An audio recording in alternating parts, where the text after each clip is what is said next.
Welcome to Talking Tech Journeys, hosted by me, Ben Whiteley of BPM Tech. We're delighted to bring you season 1 of Talking Tech Journeys. The aim is clear, to bring you some of the most engaging and respected figures within tech and transformation, providing a snapshot of their journeys to share knowledge, ideas and insights on all things tech and transformation. Sit back, relax and enjoy the journey. Hi, welcome to Talking Tech Journeys. I'm Ben Whiteley, delighted to be joined by Chris Robson, CEO of Living With. Living With are on a mission to build a world where people living with conditions lead predictable and healthier lifestyles. Chris is an experienced CEO and serial innovator, having built several fast-growth, multi-million technology and digital companies with a passion for creating new products, services and businesses. Hi, Chris. How are things? Good. Very nice to meet you. Great to be on this podcast and talking to you today about entrepreneurialism. Absolutely. Pleasure. Well, look, there is a lot to go through, so let's get straight into it. So taking you back then, Chris, I mean, how, why, when did you sort of first become interested in technology? So it was back when I was at Oxford University. I'd seen what was going on in those days. God, it's a long time ago. The Russians were still in Afghanistan, and it was one of those news stories that was really badly publicized. There was very little knowledge about it, and yet there were lots of Afghans suffering terribly, and I wanted to do something about it. And I came up with this idea of reporting on the war and set up an expedition to go to Afghanistan. And I was going to use a Super 8 camera, which was a relatively small format camera in those days of more traditional broadcast cameras. And that was a way of being quite mobile and joining up with the Mujahideen and actually being with them and filming the war out there. And so that was kind of my first taste of technology as a way of, in a way, creating a business. Yeah. Well, I went to an event with Frank Gardner, BBC, I think Middle East correspondent at the time, fluent in Arabic. Shot, I think it was 6 times by Al Qaeda in sort of 2004. And to be honest, in terms of public speaking, he was probably the most he was a real deal in terms of, dealing with determination, teamwork, crisis management, trauma. So, it's some start anyway. What did you learn from the experience? Well, I think I learned I didn't want to be a war cameraman. It's a pretty lonely, tough old business, and there's a reason why many of the people who do that job are ex, special forces or army. But I did, it made it clear also the importance of having a passion for something you want to do. And that if you have a passion for something and a real interest in something, it's amazing what you can achieve. So, I raised this was a long time ago, £6,000 to do the expedition. I persuaded a Polish friend of mine, Radek, to join me. We got introduced by MI6 to the, to the Mujahideen, and, we went in and filmed the war. And, and with hindsight, you think, well, if you can do all of that, then, anything's possible. And that has always been a belief of mine. And I guess I'm a pint half full kind of guy and, always believe that something is possible. Well, like I say, some sort of start to the entrepreneurial journey. So just in terms of sort of your first sort of job, I mean, how did this sort of shape you and sort of then set you on your journey after the your first sort of role that you sort of just mentioned there? Well, I think I wanted to go and do something entrepreneurial. So in those days, everybody wanted to go and work in banking or something because you're going to make tons of money and but I didn't want to do that. And in fact, I wanted to learn about, running business. And I had a belief that I was to disprove So I went to work for Lord Hanson, who ran a big industrial company. And my first job actually out of Oxford was packing bricks on as they came out of a kiln, Right. and as part of a brick Sure. manufacturer. But I very quickly realized that I wasn't interested in making a better existing business. I wanted to create new businesses, i.e., new things. And in a way, technology was the underpinning of so much of that. So for me, uh, you know, when the internet really began to Yeah. take shape in the mid-90s, what I saw was an opportunity to do an incredible range of things with just this new technology advance. And in many ways, I've spent the last 25 years using digital technology to disrupt industries or create new businesses. Yeah.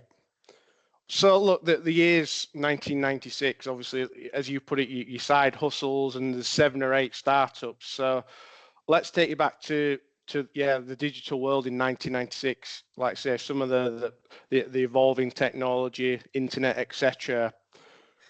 What Yeah, and I was think, your world like then? yeah, so I had been in advertising then for several years, and in many ways, one of the first uses of digital was from a marketing perspective. So everybody suddenly decided they wanted a website, and creating corporate websites for people became really big business. So my digital agency, we created a website for Pepsi, and we created Boots's first e-commerce website, and we created a number of these things, and that was really where that world was at the time. It very quickly became clear that e-commerce was going to be a big thing, which is hence why people like Jeff Bezos, who's done rather better than all of us, Yeah. started Amazon. Yeah. But it was it was a mad world, that dot-com boom. And yeah, we created a website for Wilkinson Sword, which was actually an online dating site. And All right. then their American parents said, "You can't launch that. It's it's not conducive with the brand." And so we were left holding this online dating website, and we never did anything with it. We could have probably launched an online dating Yeah. site back in 1999, which might have done fantastically well. But there Yeah. was so many ideas and so many different things you could do. So yeah, it was a mad, fascinating world. So it was Syzygy. I can't Syzygy, pronounce it. yeah. Sorry, Syzygy. That's it. So, like you were saying, timing is of the essence, and I know there was some journey from 1996 to floating it back end of October, and like say, it's all about the date and the month, and no doubt the hour that you can probably remember, Chris, and how prominent that is, and how important that probably was on your entrepreneurial journey. Yeah, it was amazing. And you do realize how much luck and timing plays a role. And the stars sort of aligned in certain ways. So you know funnily enough, in those days, most digital agencies lost money. I mean, a lot of internet businesses in that dot-com boom, it was all about just building things and trying to create revenue. Nobody cared about profit. But we were a Yeah. profitable agency. We were also a pan-European agency, and that was a very different story. And having that simple, profitable pan-European e-commerce, that trio of points, was a very sharp head on which to then float the business. And and so that was that was the ambition we set out to follow, and we did. We floated the business on October the 6th, 2000, probably the last day you could have done it, on the Neue Markt in Germany. And I remember seeing the share price go up, And so it went up we floated at 20 euros per share, and it went up, I think, to about 21.5 or something like that. And then it came down, and the end of that first day, it was just under 20. And I thought, oh Christ, because that was basically the end of the dot-com boom. And we had raised a lot of money. We raised 60 million, so we'd achieved a lot, but again, these things turn very quickly. Technology is rather like the boom in AI, and you can see the share prices could go up and down incredibly quickly. Yeah. So in terms of obviously that not just that particular journey, but growing the importance of delegation, people, finance, funding. You've also written a book. So as you put it, creating your North Star, your vision, your principles, your storytelling. How do you sort of manage and control all of those different elements? Well, I think it's really difficult and to get all of the bits right at the same time. And the one thing that is true is you need really good people. You need a really good team. You need really good partners and customers and people who believe in you. And you have to build a sort of network, an ecosystem of people who have a shared view around you. And I suppose one of the great things about doing something like that when you're still relatively young is that you're naive and you believe that you're invincible, and you haven't necessarily seen failures and screw ups. And in a way, the more you see, the more you become hesitant. So there is a real power to having a dream and following that dream relentlessly, and then taking everybody with you. And I think that having a story, as everybody says, is so key. And there is always going to be lots of things you don't get right, but in a way you have to keep focused on the thing you do want to do. Yeah. So I mean, I suppose more generally for a sort of entrepreneurs starting out, as you put it, preparing for battle, how do you sort of set the foundations, and as you put it, genius or madness? How do you know you've got that right idea? I think the people get too excited about the idea. I talk about this in my book, Confessions of an Entrepreneur, and when actually they need to be excited about the business. Does it make money?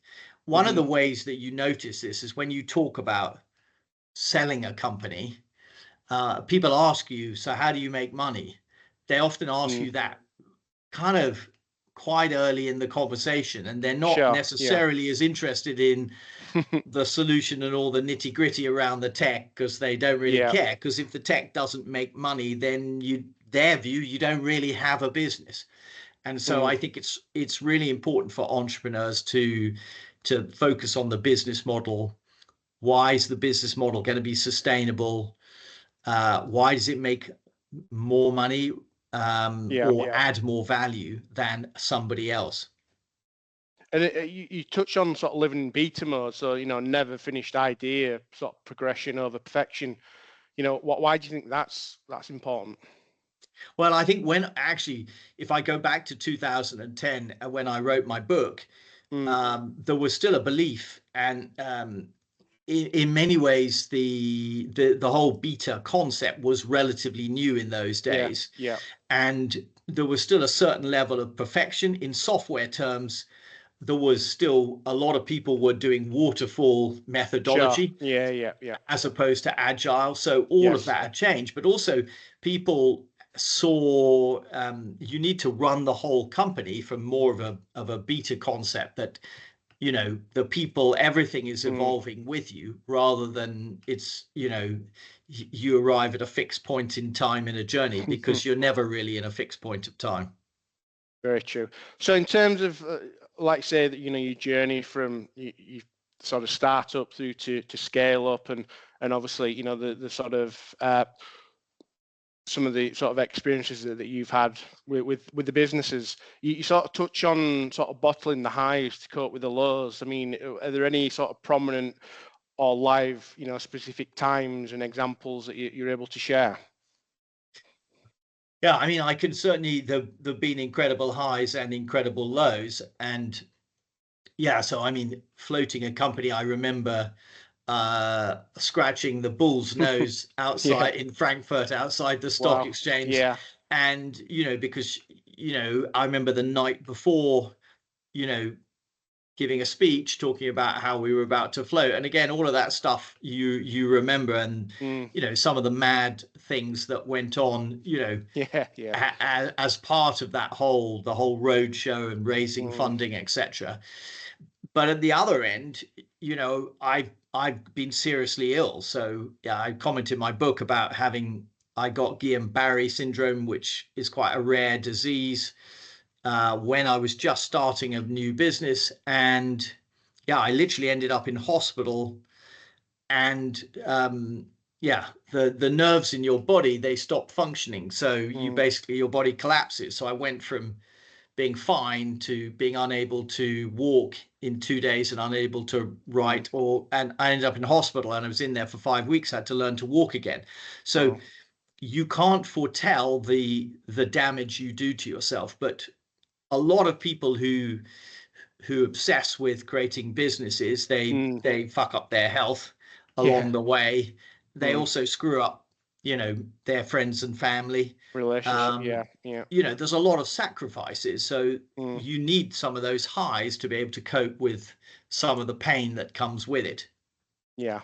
So I mean, 7, 8 startups. Don't know. I don't know if you know, but um, what's obviously it's you're always learning and lessons learned, things like that. Are there any sort of? I know you had ink and e-substance, so that was some sort of journey and story as well. You're just able to sort of focus a little on that. Yeah, so back in, again, a while ago, in started this business called e-substance. Mm. And um that was a publishing business. And the actually, what became clear is we had to use the terminology now, pivot the business into a Pivot. Yeah. different Yeah. place, Yeah. Yeah. and then actually merge with another company who were doing in-flight magazines. And then Hmm. the whole business got repositioned to focus on in-flight magazines at a time when the growth of low-cost airlines was really taking off, and Hmm. ultimately built Inc. into what became the world's largest publisher of in-flight magazines. And it's funny in a way, because in a technology era, Mm. um, we use technology to build a very old-fashioned paper-based business, Yeah. print magazines on airlines. And I think that's another thing that I always find surprising about innovation, is that Mm. sometimes you can go, you can look at old technology, Yeah. and just re-look at how it can be Yeah. used in a slightly different way. So, I mean, what was there? You mentioned the pivot, which is obviously part of being an entrepreneur is being agile and, like say, spotting those potential opportunities. Was there a definitive moment where you thought, look, guys, we need to literally refocus and pivot in terms of the strategy? And you touched on the airlines. Was that luck or judgment or both? I think it was a combination of Mm. luck and judgment. So it was actually bringing these two companies together, Sure. eSubstance and Yep. Inc., to merge them together. Having raised quite a lot of funding, that Mm. was a justification of doing that. And then it was a deliberate pivot to a different place, because the way we were trying to make money was not going to be sustainable. And yeah, that was very sensible. And I've seen that, I've seen that many times. You can Mm. use money to change the direction of a business, and you can change things incredibly quickly. when you have resource, one of the things that is equally really frustrating as an entrepreneur is when you don't have resource, you Sure. can see the opportunity, but you may not be able to seize the opportunity. But again, changing the model is a really good way of changing your luck. Are you Good actually point. Yeah. targeting the right customer base with the technology? Or could you go a different direction and target a different customer, and you may lose some money short term, but then Sure. much more quickly accelerate. So look at instead of the sort of immediate short term gain, look at the sort of longer term perspective and sort of prosperity. Yes, and it doesn't even have to be long term. It may be literally Sure. midterm. You may be able to flip quite quickly. Excellent. So let's take to 2017 then. So we've discussed some of the trials and tribulations, the lessons learned, the ups and downs. 2017, living with. So what was the sort of motivation, and who are living with for the viewers? Yeah. So our vision for Living With was to create a single software platform which made it incredibly easy for a hospital or a clinic to be able to manage different types of patients with different conditions or symptoms. And it was very clear even then, and this was pre-COVID, that there were an ever increasing number of patients and too few clinicians. And the only way you're going to bridge that gap between them was by using technology. And in fact, in many ways, healthcare was quite a late industry to get to start to use digital technology. I mean, online banking was much more advanced in the financial sector than it was in the health sector. And so we created this business, Living With, and what we did was we created a remote patient management software platform, so that a clinic could connect with a patient in an app, and they could assess them remotely, they could monitor them remotely, and they could treat them and support them remotely. And that's the business we built with a very modular software. We're putting more and more products to manage more and more conditions on our platform. We work with a large number of NHS organizations. We also own the UK's top paid medical app, which is a separate brand, Squeezy, for doing your pelvic floor muscle exercises. And healthcare, it's incredible the difference you can make during the pandemic. We had a third of the NHS post-COVID clinics using our software to manage patients, and we were managing that we were enabling those clinics to manage 10 times as many patients as traditional therapy, the way that they traditionally would have managed somebody before. So it made a huge difference, and you could see the difference, and you could see the instantaneous reward, both from clinicians and from patients. And that in many ways is so different to so many other industries where you've created another website, or you've flogged another thing. But when you actually see the impact on patients and clinicians, it's really powerful. Well, as I said to you sort of before the discussion, I speak to a lot of health tech entrepreneurs, and it's very obvious and transparent that they are very, very passionate about the problem, but then they devise a solution to solve that problem. So, like you say, very sort of rewarding. I mean, just in terms of obviously healthcare, health tech, why did you sort of foray into that sort of industry and sector? Because it's notoriously slow for, as you touched on briefly, in terms of digital innovation, things like that. So no doubt quite a few barriers to entry. Well, there are a couple of reasons. Actually, the simplest is that I was running a different business, Propagator. And actually, one of my co-founders, Jonathan, he had a friend who had this idea for an app, and we ended up creating Squeezy. and Squeezy became a big success. And actually, off the back of that, we thought, maybe this is more interesting than publishing Okay, technology. right, yeah. And so, it took a few years to get to there, but we effectively set up Living With and actually started actively trading in 2018 with that vision. And we brought Squeezy over. We effectively brought it in as when we set up Living With, as a first asset for it to develop off. And it was because we could see the opportunity. We'd seen opportunities in other industries, and it was clear this was going to really take off in healthcare. I mean, for better or worse, it is clear that the pandemic accelerated that a lot harder than otherwise it would have. No, very true.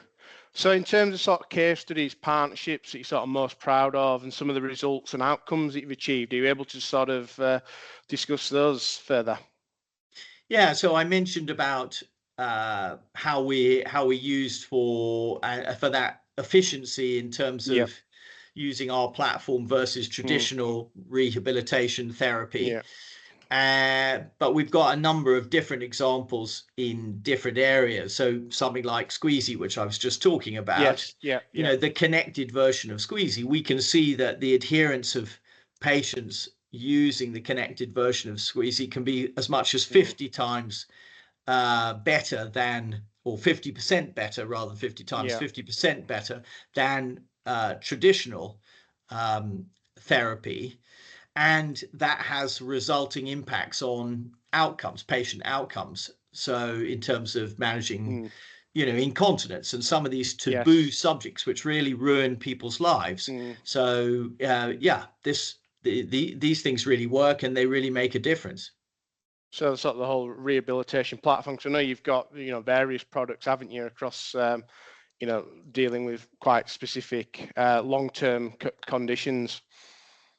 Yeah, we do. So, something like rheumatoid arthritis, again, are the products that we have help to make it more efficient for a clinic to manage patients. And much of what we're doing is around clinical productivity. It is enabling a clinic or a hospital to manage more patients at a time when there is insufficient resource of various types to deal with patients. And it's not just long-term conditions. It's both, it might be joint problems, or it might be a knee pain, or whatever it is. That was always our vision, was that with our single platform, you could manage these different things. And that's what we're enabling for many of our customers. Yeah.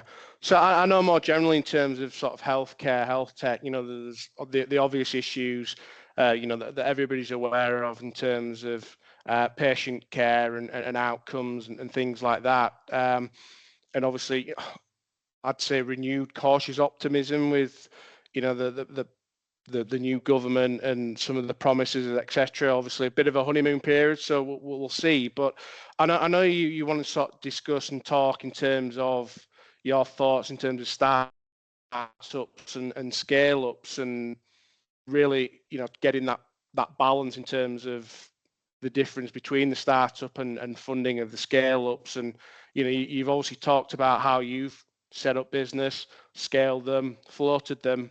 What are your sort of thoughts in terms of that? Well, I think in a way the digital health industry is symptomatic of much of what happens, which is that industry gets very excited by startups and focuses arguably too much energy on startups and not enough on scale ups. And we as a country, we are a very innovative nation. Actually, we have quite an entrepreneurial culture.